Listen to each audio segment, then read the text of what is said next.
इस वीडियो में हम सबसे पहले देखेंगे बिंडेटा को।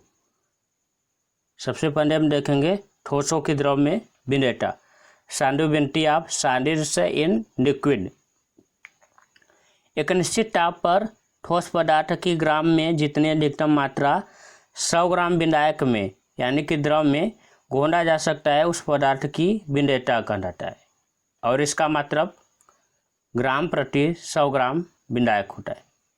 या इसी को हम मोल और लीटर के भी संदर्भ में देख सकते हैं। एक निश्चित ताप पर ठोस पदार्थ के मोलों की वह अधिकतम संख्या जो 1 लीटर बिंदन में घोला जा सकता है उस पदार्थ की बिंडेटा कहा जाता है, और इसका मात्रक मोल प्रति लीटर होता है। वह बिंदन जिसमें पदार्थ की अधिकतम मात्रा घुली हो संतृप्त बिंदन कहलाता है। इसमें उसी ताप पर और अधिक बिंदे नहीं घोला जा सकता है, यानी कि जो संतृप्त बिंदन होता है उसमें अगर हम बिंदे की और भी मात्रा जो है घोलना चाहे तो उसमें उसी तापमान पर नहीं घुलेगा। अब हम देखेंगे ठोसों की द्रव में बिंडेटा को प्रभावित करने वाले कारक को। पहला है बिंदे तथा बिंदायक की प्रकृति। बिंदे तथा बिंदायक की प्रकृति। ध्रुवीय पदार्थ ध्रुवीय बिंदायक में ही घूमते हैं तथा अध्रुवीय पदार्थ अध्रुवीय बिंदायक में घूमता है, अर्थात समान समान को घूमता है। जैसे NaCN, KCN इत्यादि H2O में घूमते हैं, जबकि नेफ्थालीन जो होता है ये बेंजीन में घूमता है। अगर हम देखें यहाँ पर तो जो सोडियम क्लोराइड होता है, सोडियम क्लोराइड और पोटेशियम क्लोराइड, ये दोनों क्या है, ये ध्रुवीय है, और वाटर भी क्या है, ध्रुवीय है। तो ये दोनों बिंदे जो है ध्रुवीय है और ये बिंदायक भी क्या है, ध्रुवीय है। तो ये दोनों ध्रुवीय बिंदायक जो है ध्रुवीय बिंदे जो है ध्रुवीय बिंदायक में घुल जाएगा। और यहाँ पर हम देखेंगे तो जो नेफ्थालीन है ये अध्रुवीय है और बेंजीन भी क्या है, अध्रुवीय है। तो नेफ्थालीन जो है बेंजीन में घुल जाएगा। जैसे अगर हम ये चाहे कि सोडियम क्लोराइड जो है बेंजीन में घुल जाए तो सोडियम क्लोराइड बेंजीन में नहीं घुलेगा, क्योंकि सोडियम क्लोराइड जो है ध्रुवीय है और बेंजीन क्या है, अध्रुवीय है। इसी प्रकार अगर हम चाहे कि नेफ्थालीन जो है किस में घुल जाए, H2O में, तो H2O जो है नेफ्थालीन में नहीं, नेफ्थालीन जो है H2O में नहीं घुल सकता, क्योंकि H2O जो है ध्रुवीय है और नेफ्थालीन जो है क्या है, अध्रुवीय है। तो हम कह सकते हैं कि समान समान को घूमता है। कुछ पदार्थ जैसे शर्करा, ग्लूकोज, स्टार्च इत्यादि जो है जल में बिने होते हैं, क्योंकि जल के अणुओं के मध्य जो है हाइड्रोजन बंध बनता है, क्योंकि इन पदार्थों के बीच और जो पानी के जो मॉलिक्यूल होते हैं इनके बीच हाइड्रोजन बंध बनता है। हाइड्रोजन बंध क्या होता है, हाइड्रोजन बंध जो है एक अट्रैक्टिव फोर्स होता है जो मोर इलेक्ट्रोनेगेटिव एलिमेंट जैसे फ्लोरीन, ऑक्सीजन, नाइट्रोजन इत्यादि के साथ बनते हैं। और हाइड्रोजन बॉन्ड को हम डॉट लाइन से ऐसे दिखाते हैं, ऐसे।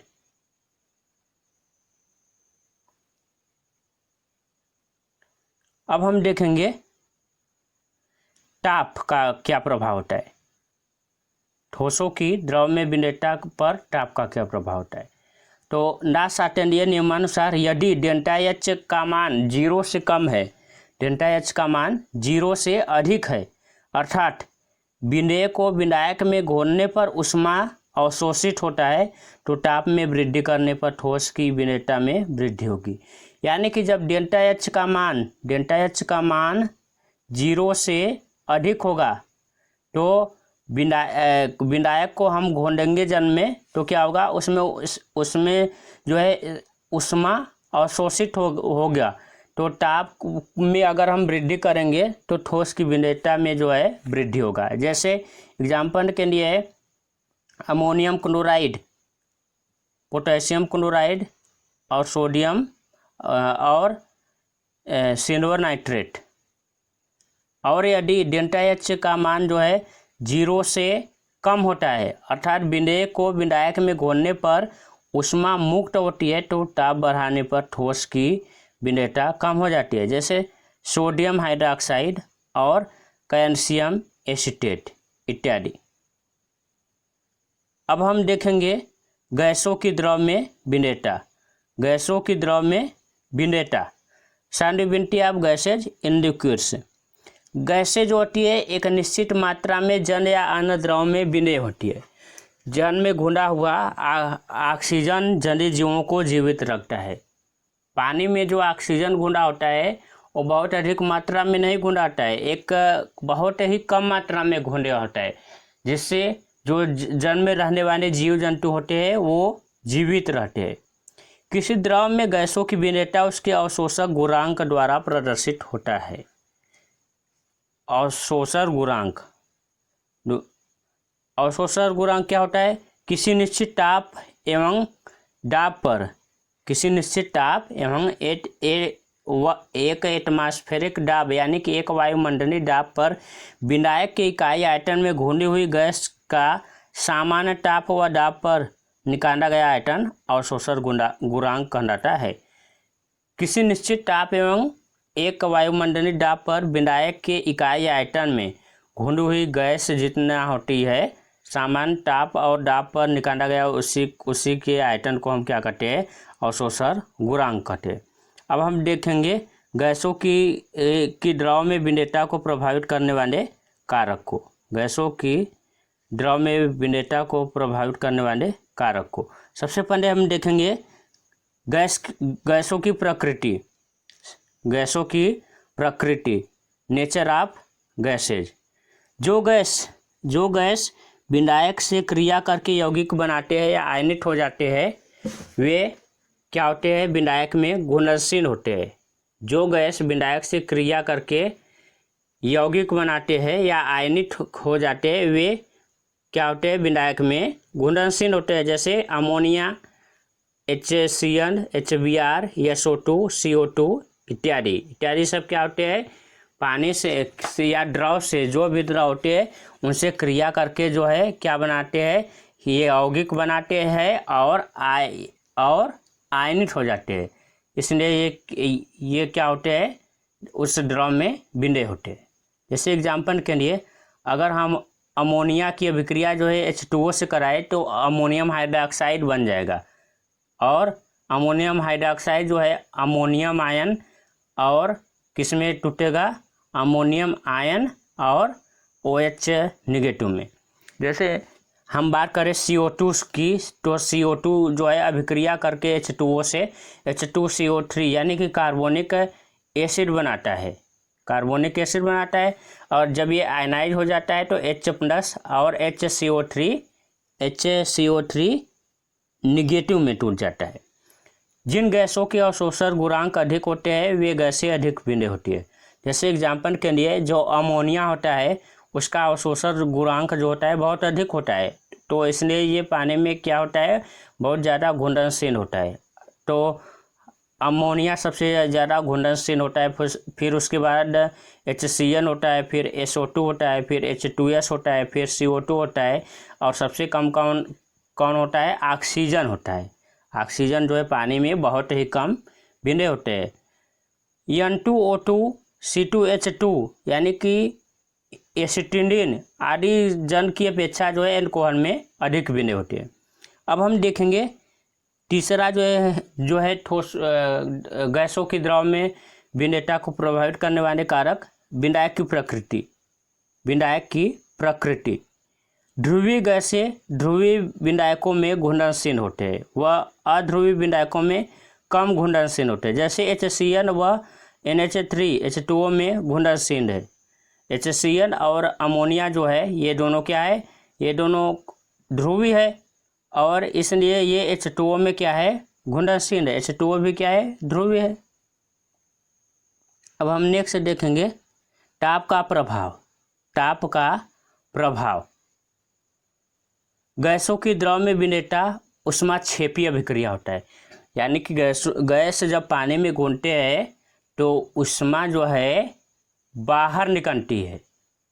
जैसे CO2 की अभिक्रिया अगर हम H2O से कराते हैं तो H2CO3 यानी कि कार्बोनिक एसिड बनता है और हीट यानी कि ऊष्मा जो है बाहर निकलती है। अतः स्थिर दाब पर ताप बढ़ाने पर गैस की विंडयता घटती है।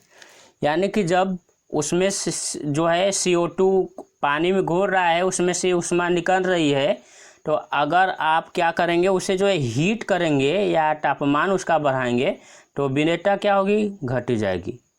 कुछ गैसें जैसे H2 व He यानी कि हाइड्रोजन और हीलियम ऐसे भी है जिन्हें घोलने पर ऊष्मा अवशोषित होती है तथा ताप वृद्धि करने पर विंडयता बढ़ती है। यानी कि कुछ गैसें जैसे हाइड्रोजन और हीलियम ये जो होती है, इन्हें जब जल में घोला जाता है तो ऊष्मा उत्सर्जित नहीं होती है, अवशोषित होती है। ऊष्मा अवशोषित होती है, इसलिए इनके ताप में वृद्धि करने पर इनकी विंडयता बढ़ जाती है।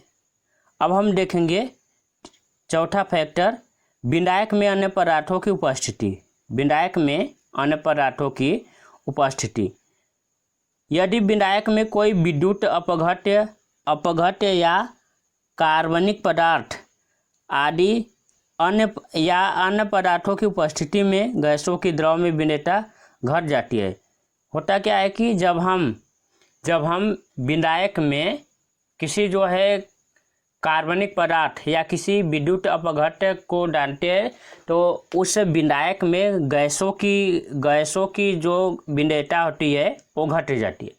जैसे अगर आप सोडा वाटर लिए हो, क्या सोडा वाटर लिए हो, तो सोडा वाटर में आप सबको पता है कि CO2 गैस होता है और उसमें जो है CO2 गैस घुला होता है। अगर आप उस सोडा वाटर में जो है नमक क्या है, एक प्रकार का इलेक्ट्रोलाइट ही है, उसमें जो है डाल देंगे तो क्या होगा, कार्बन डाइऑक्साइड जो है बहुत तेज़ी से जो है बाहर निकल जाएगा। यानी कि कार्बन डाइऑक्साइड की जो सोडा वाटर में विंडयता होगी वो क्या होगा, एकदम घट जाएगा। अब हम देखेंगे दाब का प्रभाव। एक निश्चित ताप पर गैसों की विंडयता दाब बढ़ाने पर बढ़ता है। एक निश्चित ताप पर गैसों की विंडयता दाब बढ़ाने पर बढ़ता है। गैसों की विंडयता पर दाब के प्रभाव से संबंधित नियम हेनरी ने दिया। अब हम देखेंगे हेनरी का नियम, यानी कि जो गैसों की जो विंडयता है उस पर दाब का प्रभाव क्या पर होता है, इसे हम हेनरी के नियम से देखते हैं। हेनरी का नियम, हेनरीज लॉ। स्थिर ताप पर किसी गैस की विंडयता गैस के दाब के समानुपाती होते हैं। स्थिर ताप पर किसी गैस की विंडयता गैस के दाब के समानुपाती होती है। यानी कि स्थिर ताप पर किसी गैस की जो विंडयता होती है वो दाब के साथ क्या होती है, बढ़ता है। अगर हम मान लें कि जो गैस की मात्रा है घुली हुई वो m है और दाब क्या है, P है, तो m क्या हो जाएगा, प्रोपोर्शनल टू P। और हम जब यहाँ पर प्रोपोर्शनल को हटाएंगे तो एक कांस्टेंट हो जाएगा K, m equal to KP। K क्या है, एक कांस्टेंट है। यहाँ यम जो है क्या है, घुली हुई गैस की मात्रा है। अभी हमने बताया P जो है साम्यावस्था में गैस का दाब है और K क्या है, समानुपाती स्थिरांक है। यदि विंडयता को गैस के मोल प्रभाज के रूप में प्रदर्शित किया जाए तो हेनरी के नियम के अनुसार क्या हो जाएगा, किसी गैस का वाष्प अवस्था में आंशिक दाब उस विलयन में गैस के मोल प्रभाज के समानुपाती होगा। किसी गैस का वाष्प अवस्था में, यानी कि किसी गैस का वाष्प दाब उस विलयन में गैस के मोल प्रभाज के समानुपाती होता है। P proportional to X gas. X क्या है, गैस का मोल प्रभाज है और P क्या है, प्रेशर। तो P इक्वल टू हो जाएगा KH X गैस। KH जहाँ पर क्या है, हेनरी नियतांक है, हेनरी स्थिरांक है। जब हम P यानी कि जो पार्शियल प्रेशर होता है या वाष्पदाब होता है उसके बीच और यक्स के बीच, यानी कि मौन फ्रैक्शन है, मौन प्रभाज के बीच क्या करते ग्राफ खींचते हैं तो हमें एक सरल रेखा प्राप्त होता है। जैसे हम मान लें कि ये P है, प्रेशर इस पर दिखा रहे हैं, और ये जो है ये क्या है, ये मोल फ्रैक्शन है। यहाँ पर हम 500 मान ले रहे हैं, यहाँ पर 1000 प्रेशर, एटमॉस्फेरिक प्रेशर। तो यहाँ और यहाँ पर जो मोल फ्रैक्शन है 0.01 और यहाँ पर 0.02। जब इनके बीच जो है हम ग्राफ खींचते हैं तो हमें एक सरल रेखा प्राप्त होती है। ऐसा हेनरी के नियमानुसार क्या हो जाएगा, यक्स गैस यानी कि गैस का मोल प्रभाज बराबर हो जाएगा P/KH यानी कि partial pressure divided by Henry constant. समीकरण, ये जो इक्वेशन अभी हमने बताया, यक्स गैस यानी कि गैस का जो मोल प्रभाज होता है वो बराबर होता है किसके, P यानी कि प्रेशर, कौन सा प्रेशर, वाष्पदाब है, vapour pressure divided by Henry constant. ये इतना होता है। इससे स्पष्ट है कि समान दाब पर गैसों की विनेयता हेनरी स्थिरांक के व्युत्क्रमानुपाती होता है। समान दाब पर गैसों की विनेयता हेनरी स्थिरांक के व्युत्क्रमानुपाती होता है, अर्थात जिन गैसों के लिए हेनरी स्थिरांक अधिक होगा उनकी विनेयता कम होगी, तथा जिसके लिए हेनरी स्थिरांक का मान कम होगा उनकी विनेयता अधिक होगी। अब हम देखेंगे हेनरी नियम की सीमाएं। हेनरी नियम का जो है पालन करने के लिए दाब जो है बहुत अधिक नहीं होना चाहिए। दाब अगर बहुत ज़्यादा हो जाएगा तो जो भी गैस होगा वो हेनरी नियम को फॉलो नहीं करेंगे। सेकेंड है, ताप बहुत कम नहीं होना चाहिए और ताप भी जो है बहुत ज़्यादा कम नहीं होना चाहिए। और तीसरा क्या है, गैस की विनेयता विनायक में कम हो। गैस की जो विनेयता हो वो विनायक में बहुत कम होना चाहिए। बहुत अधिक विनेयता होने पर गैस जो है हेनरी नियम यानी कि जो विंडयन होता है वो हेनरी नियम को जो है फॉलो नहीं करता है।